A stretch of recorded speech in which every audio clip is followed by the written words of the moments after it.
আজকে আমি আপনাদের সাথে শেয়ার করব যে দুরুদে খায়েরের ফজিলত। দুরুদে খায়ের পড়লে কি হয় এটা আপনাদের কাছে বলতেছি। দুরুদে 1 নাম্বার হচ্ছে দুরুদে খায়ের অধিক পাঠ করলে পরকালে মুক্তি পাবে এবং মহানবী সাল্লাল্লাহু আলাইহি সাল্লাম ও তার সাহাবীগণের রূহ মুবারক খুশি হয় এবং পাঠকের অন্তরে বেহেশত লাভের আকাঙ্ক্ষা হয়।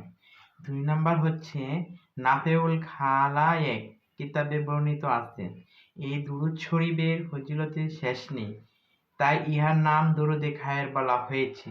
3 নাম্বার হচ্ছে নাম্বার 3 নামেই খায়ের ও বরকত এবং কল্যাণের দুরূদ শরীফ।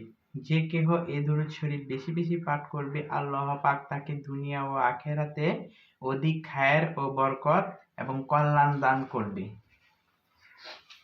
দুরূদ শরীফটা হচ্ছে, আমি বলে দিতেছি, আল্লাহুম্মা সাল্লি আলা সাইয়্যিদিনা ও নাবিয়িনা ও শাফিইনা ও মাওলানা মুহাম্মাদিন সাল্লাল্লাহু আলাইহি ওয়া আলা আলিহি ওয়া আসহাবিহি ওয়া আজওয়াজিহি ওয়া বারিক ওয়া সাল্লিম। এটা আমি আপনাদেরকে দিয়ে দিব, ডেসক্রিপশনে দিয়ে দিতেছি। আপনারা আমার কথা না বুঝলে সেখানে দেখে দেখে পড়তে পারবেন। লাস্টে এটা আমি দিয়ে দিতেছি।